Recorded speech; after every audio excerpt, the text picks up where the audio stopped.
Rosa 738 presenta En Voz Alta, un podcast firme, claro, directo. Inspiradoras respuestas a las preguntas más importantes de la vida. Aquí, el Catecismo Mayor de Westminster cobra vida. Doctrina con voz y convicción. A continuación, la pregunta de hoy en Voz Alta. Bienvenidos. Hoy nos metemos de lleno a explorar un material, clave para entender una perspectiva cristiana muy específica. La pregunta central es, ¿qué significa eso de que la Biblia es la palabra de Dios? Vamos a usar unas notas que se titulan La palabra de Dios, regla de fe y conducta. Queremos captar bien por qué, para esta fuente en particular, las Escrituras son vistas como la autoridad máxima. Y no solo máxima, sino la única autoridad para la fe y la vida. Vamos a ver qué encontramos. Exacto. Y bueno, el material arranca fuerte, ¿eh? Define las Sagradas Escrituras, o sea, Antiguo y Nuevo Testamento, como la palabra de Dios. Y ahí la clave, la única regla de fe y conducta. Así que pues vamos a analizar qué implica eso según lo que dice este documento. Sí, de entrada nomás cita 2 de Timoteo, ¿no? Toda escritura es divinamente inspirada. O sea, deja claro que el origen no es humano. Pero, a ver, ¿por qué las llama Santas Escrituras? ¿Es solo por ese origen divino o hay algo más? Bueno, según lo que leemos aquí, son santas por 3 cosas, básicamente. Primero, revelan al Dios santo. Segundo, enseñan sobre la santidad, su contenido es santo. Y tercero, su meta es guiar a una vida santa, si uno la sigue con fe. Es como un paquete completo.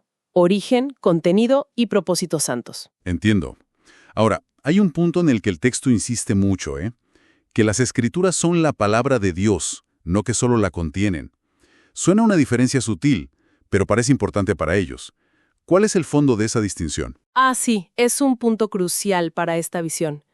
El argumento es que la Biblia completa, de tapa a tapa, es literalmente la palabra de Dios escrita. Rechaza de plano otras posturas.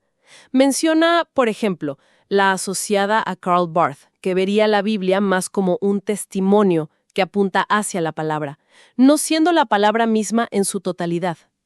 Porque claro, si aceptaras que hay partes divinas y partes simplemente humanas, pues eso chocaría con la idea de la infalibilidad de la Biblia. La infalibilidad, que no tiene errores. Exacto, que está libre de error en todo lo que afirma. Y eso, para esta perspectiva, es fundamental, es un pilar. Pero entonces me surge una duda. ¿Cómo encajan ahí las partes de la Biblia donde hablan, personas claramente pecadoras? O hasta Satanás mismo, si todo es palabra de Dios. Claro, es una buena pregunta. La explicación que da el material es que esas son citas dentro de la palabra de Dios, o sea, están registradas ahí por inspiración divina.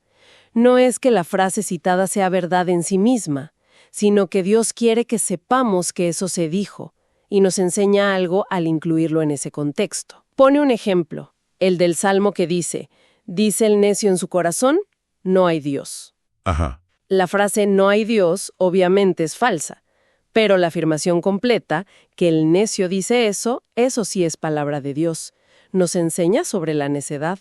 Entendido. Lo mismo con las palabras de Satanás en Job, por ejemplo. La clave, insiste el texto, es nunca sacar un verso de su contexto. Comprendo la lógica.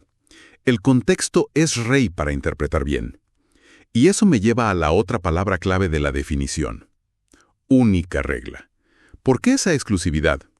¿Qué pasa con otras guías posibles, como la conciencia o la tradición de la Iglesia? Bueno, sobre la conciencia, el argumento es que solo puede juzgar si algo está bien o mal comparándolo con las creencias que uno ya tiene, pero no puede decirte si esas creencias base son ciertas o no. O sea, necesita un estándar externo. Justamente.